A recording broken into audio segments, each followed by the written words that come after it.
Litong-lito na ba kayo sa ginagawang propaganda nitong prosecution sa impeachment ni VP Sara Duterte, lalong-lalo na dito sa usapin ng misuse daw di umano ng confidential fund? Alam ko, marami sa inyo nakikipagbardagulan dyan sa comment section dahil ipinagtatanggol nyo yung paggamit ng confidential fund ni VP Sara Duterte.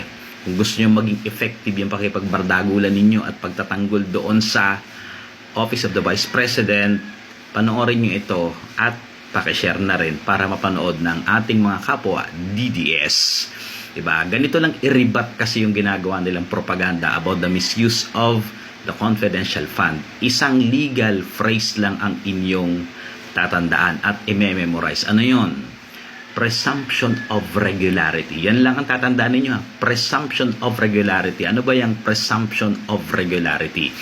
Ang sabi sa presumption of regularity, it presumed that all government officials or officers or public officers during the course of their duty, di ba, as a public servant, they are doing it regularly, properly, or in accordance with the law unless evidence proves otherwise. Kumbaga sa Tagalog pinagpapalagay na ang isang serbisyo publiko, tama ba yung serbisyo publiko? Yung isang taong nagtatrabaho sa gobyerno, lahat ng kanyang ginagawa sa panahon ng duty niya or trabaho niya sa gobyerno, ipinalalagay at pinipresume yan na regular yan.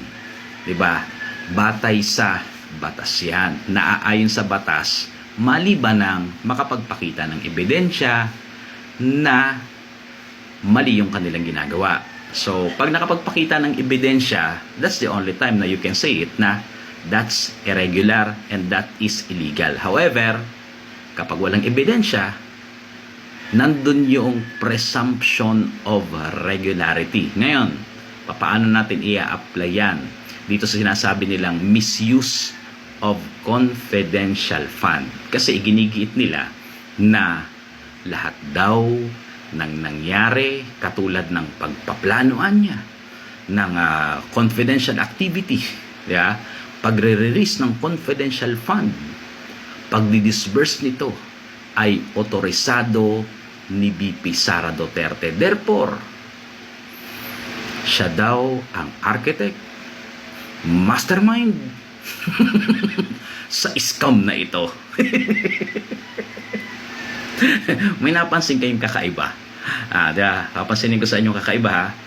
Si Sara Duterte, alam niya yung pag-disburse, kasama siya sa pagpaplano ng mga aktibidad na may kinalaman sa mga confidential in nature na gawain na pinondohan daw ng confidential fund. Diba? Tama, yun lang yun. Pero, ang sabi nga natin, ang sagot lang dyan ay yung presumption of regularity, tatandaan ninyo. So therefore, lahat ng ginawa ni VP Sara Duterte na yon ay may presumption sa mata ng batas na regular yan, naaayon sa batas yan. Maliban ng makapagpakita ka ng ebidensya na yan ay irregular. Mawawala yung presumption of regularity doon. However,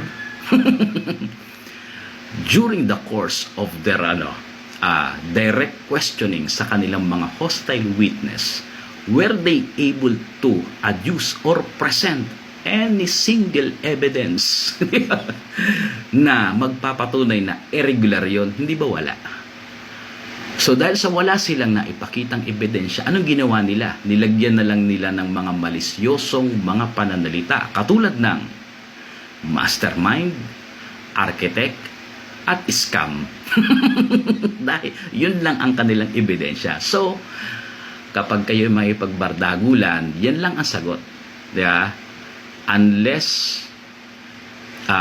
evidence, kumbaga, maliban ng makapagpakita kayo ng ebidensya na magsasabing yun ay irregular.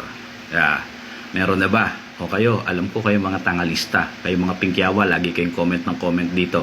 Isulat nyo nga dyan kung ano yung ebidensyang ipresent ng prosecution na magpapatunay na may irregularity doon sa ginawa na yon na pagdi-disburse at authorization ni VP Sara Duterte sa paglalabas ng confidential fund. Yeah. Gayahin nyo na, tulungan nyo na ang prosecution kasi wala silang, they failed to adduce or present pieces of evidence. Ang ginawa na lang nila, scam, architect, mastermind, yun lang kanilang ebidensya. Aside from that three words, malicious words or malicious terms, wala sila